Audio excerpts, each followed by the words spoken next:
नमन।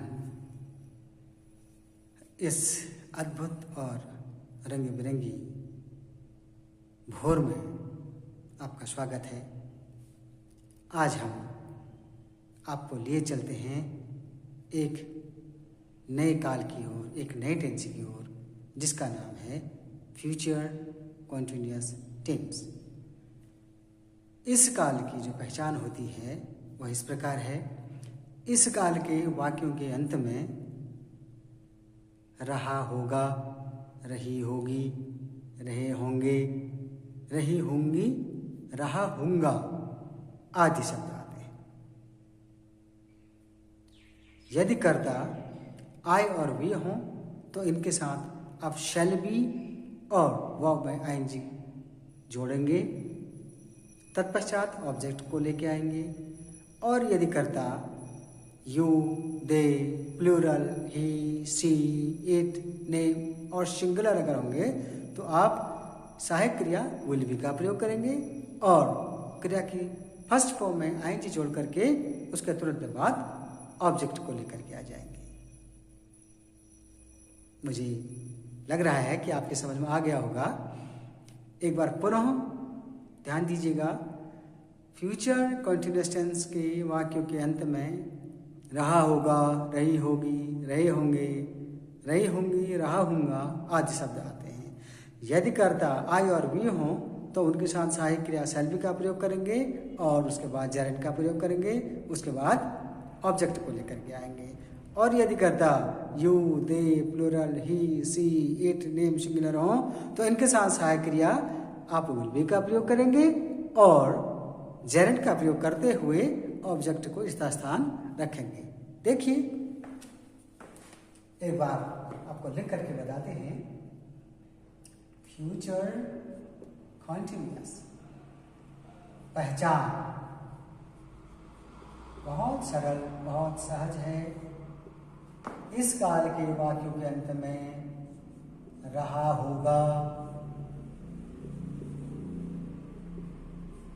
रही होगी,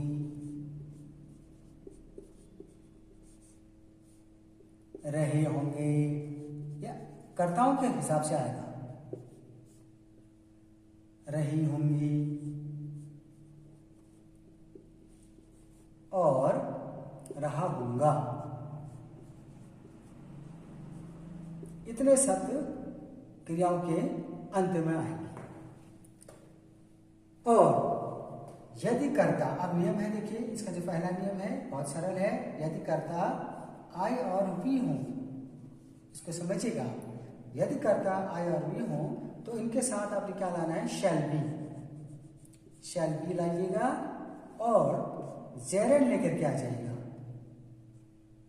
इसको आईएनजी भी हम कह सकते हैं। उसके बाद तुरंत आप ऑब्जेक्ट को लेकर के आ जाएंगे।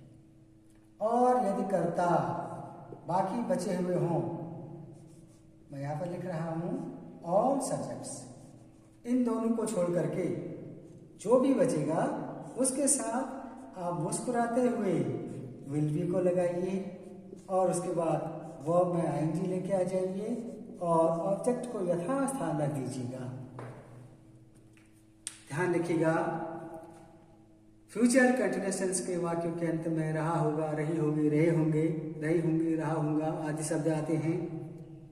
यदि कर्ता आई और वी हों तो उनके साथ शैल बी का प्रयोग करेंगे सहायक क्रिया और जेरेंट का प्रयोग करेंगे और ऑब्जेक्ट को लेकर के आ जाएंगे। अन्य सभी कर्ता you, they, plural, he, she, it, name singular सबके साथ आपने विल बी को लाना है और उसके साथ जो क्रिया है, क्रिया के फर्स्ट फॉर्म में आईएनजी ऐड कर देना है और ऑब्जेक्ट को लेकर के आ जाना है। यहाँ तक मुझे लग रहा है कि आपको कोई भी कठिनाई नहीं होगी।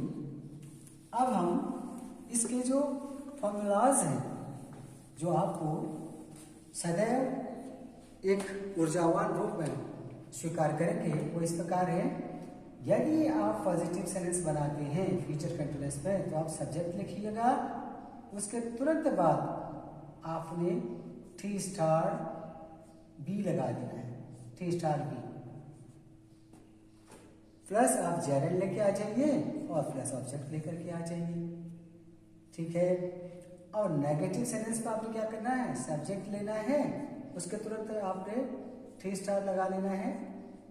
उसके बाद आप नॉट ऐड करेंगे यहाँ पर, और प्लस बी तो अपने यथास्थान रखना है। बाकी आपने कोई भी नवीनतम कार्य नहीं करना है। और प्रश्नवाचक में आप क्या कीजिएगा, 3 स्टार को पहले लेके आ जाइएगा, उसके बाद सब्जेक्ट को लेके आइएगा, फिर बी लेके आइएगा, और उसके बाद फिर वही जेरेंड बचेगा, और उसके बाद ऑब्जेक्ट बचेगा। प्रश्नवाचक तो आपको लगाना ही लगाना है। और प्रश्नवाचक नकारात्मक आप क्या करेंगे, 3 स्टार लेके आएंगे सबसे पहले, उसके तुरंत बाद आप क्या ले आएंगे, नॉट लेकर के आ जाएंगे। बस बाकी सब यथास्थान। आपने अपनी ओर से कुछ भी नया नहीं करना है। आप इतना ध्यान में रखिएगा कि आपने कुछ भी नया नहीं करना है। देखिएगा, एफर्मेटिव में आपने क्या करना है, सब्जेक्ट लाना है, T star be plus gerund plus object. Negative में आपने क्या करना है, subject plus 3 star plus not plus be plus gerund plus object लेके आना है। इंटरोगेटिव में आपने 3 स्टार पहले लेके आना है, plus subject plus be plus gerund plus O वो ऑब्जेक्ट। एंड इंटरोगेटिव नेगेटिव में आपने क्या करना है, पहले 3 स्टार और उसके साथ नॉट को लेके आने हैं, उसके बाद सब्जेक्ट लेके आइए, फिर बी लेके आइए, जेरेंड और ऑब्जेक्ट लेके आइए। यहाँ पर आपको स्मरण होगा, आपको भूलना नहीं चाहिए मेरे हिसाब से, कि आप 3 स्टार जब लिखेंगे इसका मतलब आपको समझ जाना है या तो ये शैल है और या क्या है, विल है। बहुत आसान है। आपने इसमें एक बी को एडिशनल रूप में आपने ऐड कर दिया है इसमें। आप ध्यान रखिएगा कि जब भी आप विल बी, शैल बी, जब भी आप विल बी और शैल बी को ऐड करेंगे तो आपने ध्यान रखना है कि इनका बाद में क्या हो जाएगा, पार्टीशन हो जाएगा। ये अलग हो जाएगा और ये अलग हो जाएगा, इसके बीच में नॉट आ जाएगा। विल और बी आपस में क्या हो जाएंगे, ये पार्टेड हो जाएंगे, एक दूसरे से अलग हो जाएंगे। वैसे यहाँ शैल बी क्या होगा, ये अलग हो जाएगा। इनके बीच में चाहे नॉट लगाइए, चाहे सब्जेक्ट को लेके आइए, नियमानुसार आप इनको एडजस्ट कर सकते हैं। एक बार पुनः आप ध्यान दीजिएगा, फ्यूचर कंटिन्यूअस टेंस के वाक्यों के अंत में रहा होगा, रही होगी, रहे होंगे, रही होंगी, रहा होगा आदि शब्द आते हैं। यदि कर्ता आई और वी हों तो उनके साथ शैल बी का प्रयोग करके जेरेंड लाते हैं और उसके तुरंत बाद ऑब्जेक्ट को लगा देते हैं। और यदि कर्ता you, they, plural, he, she, it, name singular हो तो इनके साथ सहायक क्रिया विल बी का प्रयोग करते हैं और जेरेंड लाते हैं, उसके तुरंत बाद ऑब्जेक्ट को लेकर के आते हैं। नकारात्मक वाक्यों में विल बी और शैल बी को अलग अलग कर लेते हैं, will not be, shall not be. और प्रश्नवाचक वाक्यों में पहले आप विल को लेके आएंगे, फिर कर्ता को लेके आएंगे, फिर बी को लेके आएंगे, फिर जेरेंड को लेके आएंगे और फिर ऑब्जेक्ट को लेकर के आएंगे। और प्रश्नवाचक नकारात्मक में आप क्या करेंगे, पहले विल और शैल को लेके आएंगे, उसके तुरंत बाद नॉट को लेके आएंगे, उसके बाद कर्ता को लेके आएंगे, कर्ता के बाद बी लगाएंगे, बी के बाद जेरेंड लेके आएंगे और जेरेंड के बाद ऑब्जेक्ट लेके आएंगे और उसके तुरंत बाद आप क्या लगा देंगे, प्रश्नवाचक चिन्ह लगा देंगे। सरल, बिल्कुल सरल है और इसमें आपकी एक प्रामाणिकता की आवश्यकता है कि आप इनका अभ्यास करते रहें।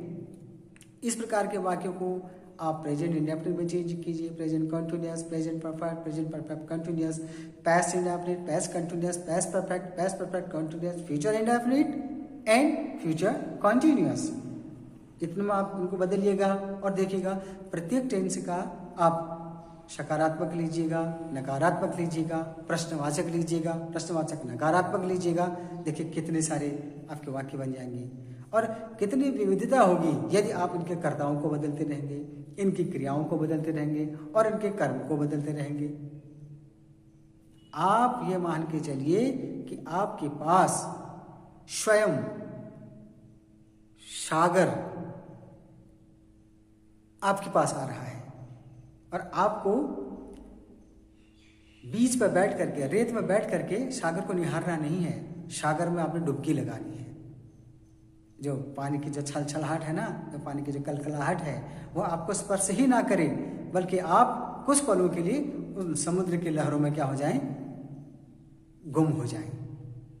यही इस अंग्रेजी भाषा का एक अपना ध्येय है कि जो इसमें डूबा वह तैरते हुए बाहर निकला, और जो किनारे पर बैठ के जिसने लहरों को देखा वह समुद्र में डूब गया। चलिए अब हम एक वाक्य लेते हैं आपके लिए। मोहन एक कहानी लिख रहा होगा। मोहन एक कहानी लिख रहा होगा। आज मैं लिख के आपको नहीं बताता, आज मैं आपको मौखिक रूप में बताता हूँ। मोहन एक कहानी लिख रहा होगा। Mohan will be writing a story. Mohan एक कहानी नहीं लिख रहा होगा। Mohan will not be writing a story. क्या मोहन एक पत्र लिख रहा होगा? Will Mohan be writing a story? क्या मोहन एक पत्र नहीं लिख रहा होगा? विल मोहन नॉट बी और विल नॉट, जिसको वोंट कहते हैं, Mohan be writing a story. चूंकि समय परिवर्तित हो रहा है, हम टेंस को पूर्ण करने की लगभग अंतिम पंक्ति में खड़े हैं, और यदि हम बार बार आपको स्मरण करा रहे हैं कि आप टेंसेस पर ध्यान दीजिए, टेंसेस को सीखिए, टेंसेस का अभ्यास कीजिए, टेंसेस को प्रयोग में लाइए, उनका उपयोग कीजिए, तो आप यह मान के चलिए आप इनका प्रयोग कीजिए, और यदि आप प्रयोग करेंगे तो निसंदेह आप बहुत आगे जाने वाले हैं। आपने जो सोचा है वह आपको प्राप्त होने वाला है। आज के लिए इस कक्षा में इतना ही। अगली कक्षा में पुनः आपसे मिलते हैं। नमन।